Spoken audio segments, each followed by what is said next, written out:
তো hello guys, সবাইকে জানাই শুভ মহালয়া। তো আজকে সকাল সকাল উঠে প্রথমেই চলে গেছিলাম, সামনে আমাদের জবা গাছে একটা ঝিঙে গাছ হয়েছিল, মানে তার উপরেই হয়েছিল। তো সেখান থেকে 3টে ঝিঙে কেটে নিলাম, দেখতেই পাচ্ছ। আর লেবু গাছে কত লেবু ধরেছে আর বাতাবিও ধরেছে।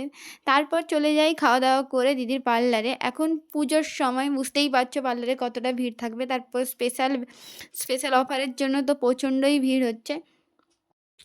আজকে মহালয়া, তো আজকের পর থেকে আমি ডেইলি একটা করে মিনি ব্লগ দিতে থাকবো। তো অবশ্যই তোমরা সবাই আশা করি সাপোর্ট করবে। তো অবশ্যই লাইক অ্যান্ড সাবস্ক্রাইবটা করতে ভুলবে না।